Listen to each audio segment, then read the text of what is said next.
I put on an aggressive t-shirt because I'm delivering bad news, so I needed to be in a frame of mind where I was okay, perhaps being a little on the aggressive side.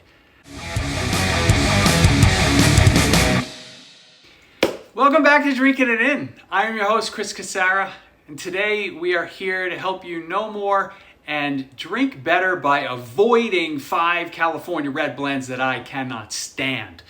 I put on an aggressive t-shirt because I'm delivering bad news, so I needed to be in a frame of mind where I was okay, perhaps being a little on the aggressive side. But you know what? I'm here to help you avoid the same mistakes that I made on having a sip of some of these wines. So if you missed the prior video, which were 16 California red blends under $20 that I do like, I'll link that up at the very end so it's easy for you to click on and watch. But right now, let's get into the 5 red blends from California that I hate. So we're going to start with Ménage à Trois red blend. There are so many variations of this brand that are under $10. I've had a couple of sips of the red blend. It was pretty rough. It was very sweet. It's a blend of Zinfandel, Cabernet Sauvignon, and Merlot, but not a blend that I enjoy. I think if you pair the wine with some sadness and pain, maybe it tastes better. Not 100% sure. Second one, 19 Crimes Cali Red by Snoop Dogg. I find 19 Crimes wines offensive in general. They're just too sweet. I actually might do a video on this one. I don't know. Maybe I got it wrong. Maybe it's improved because people seem to love it. But I'm not sure if I should do that to myself, given how much I've hated the 19 Crimes wines in the past. Let me know if you'd like to see a video like that. Next on the list, Apothic Inferno Whiskey Barrel Red. So this is a red wine blend that is aged for 60 days in used whiskey barrels and yields just a truly awful wine. It's an awful experience.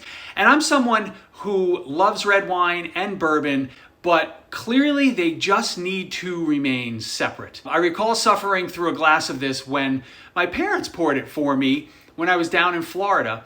Since I love my parents and my aunt, who I hadn't seen in 20 years, was there. I finished the glass and I battled through it. And then my mom asked if I wanted another glass, and I think my response was, God, no. I don't know how anybody drinks that stuff, to be honest. Next on the list, Josh Cellars Legacy Red Blend. You know how I feel about wines from Josh Cellars. I just can't seem to find anything about anything that I like from them. I have no idea what's in this blend. There's just seems to be no information about what makes up this blend. The nose on this wine surprised me a little bit. It had a lot, black cherries, plums, and even some oak, but I'd still avoid this one because the palate was just not delicious, right? Wine should be delicious. Next on the list, last one, Michael David Red Blend Freak Show. People love it. The wines are exploding all over the place, but really the best part about the wine is just the label. This is a blend of Syrah and Petit Syrah. It's sourced from Lodi.